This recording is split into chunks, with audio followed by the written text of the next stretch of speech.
जीवन वही देता है जो आप उससे मांगते हैं, और जब आपको वह चीज़ मिल जाती है तब उसकी आपको कोई कद्र नहीं होती है। भगवान श्री कृष्ण ने गीता में बताया है कि सफलता प्राप्त करने के लिए जीवन में कुछ बदलाव करने जरूरी होते हैं। भगवद गीता में श्री कृष्ण कहते हैं, हमारी सफलता केवल हमारे कर्म पर निर्भर है। जीवन में हमेशा हमें कुछ न कुछ चाहिए ही होता है, यह हमारी प्रकृति का नियम है। अब इन सब आशाओं और महत्वाकांक्षाओं को पूरा करने के लिए कर्म तो हमें करने ही पड़ते हैं। बिना कर्म किए कोई फल नहीं मिलता है। जो बिना कर्म किए फल की अपेक्षा करता है वह आलस्य का प्रतिनिधित्व करता है, यानी आलसी मनुष्य होता है। अब आप कर्म किस भाव से करते हैं वह आप पर निर्भर है। आपके कर्म के पीछे जो भावना होती है वह आपके संतोष का सबसे बड़ा कारण बन सकती है। भगवान श्री कृष्ण हमें बताते हैं कि इस जीवन में कर्म से बचना असंभव है। अब कर्म आपके मन को भाने वाले हो या आपके मन को जलाने वाले हो, लेकिन कर्म है उसे करना आपका कर्तव्य है। मनुष्य जीवन की नीति कर्म है, जीवन का आधार कर्म है।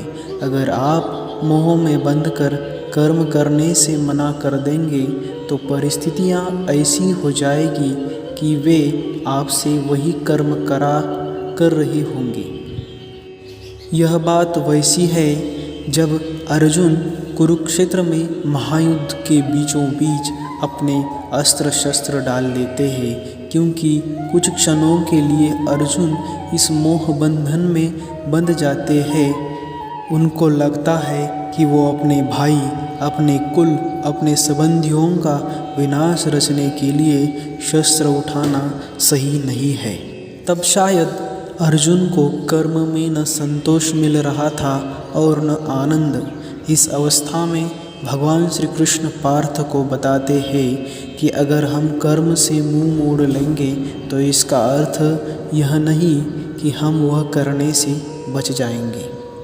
कर्म से आप केवल तब तक बच सकते हैं जब आप उसको करके पूरा कर सकते हैं। जब आप कर्म करके पूरा करते हैं तो इसका मतलब है कि आप कर्म करने की अपनी जिम्मेदारी को समझ गए हैं।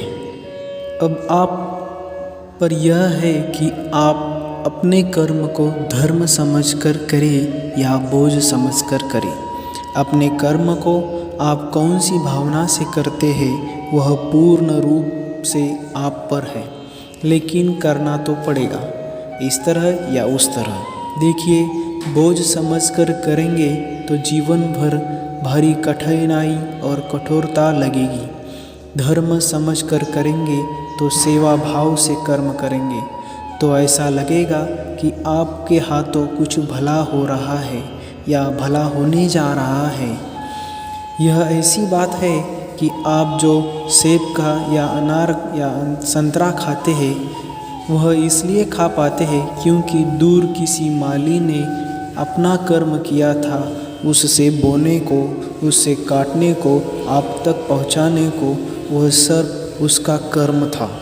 उस माली या उस किसान ने जो भी कर्म किया था वो आपको फल रूप मिला है।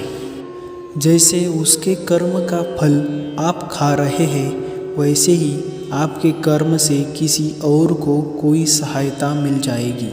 यह क्या होगा, कैसे होगा, यह जानना असंभव है, पर साधारण से साधारण मनुष्य भी अगर अपने मन में यह विश्वास बना ले कि उसके कर्म से किसी का भला हो रहा है, तब उस कर्म में धर्म और सेवा दोनों ही मिल जाते हैं।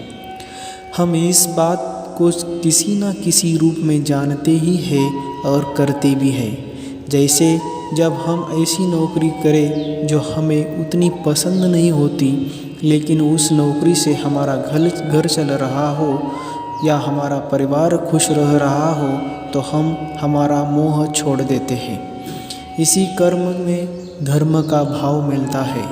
भगवान श्री कृष्ण हमें समझाते हैं कि हम समाज में रहते हैं तो उसके प्रति हमारे कुछ उत्तरदायित्व होता है, कुछ कर्तव्य होते हैं। ऐसे अच्छा नागरिक होना, अपने माता पिता का ख्याल रखना, अपने बच्चों की अच्छी परवरिश करना, यह भी हमारा परम कर्तव्य है, धर्म है।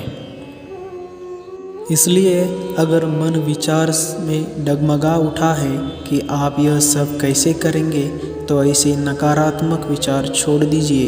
इसी जगह पर विश्वास रखिए कि अगर इस कर्म का उत्तरदायित्व भगवान ने दिया है तो उसको करने में ही अपना कर्तव्य पूरा करना है। उसे पूरा करने का सामर्थ्य और धैर्य भी भगवान ने आपको दिया है।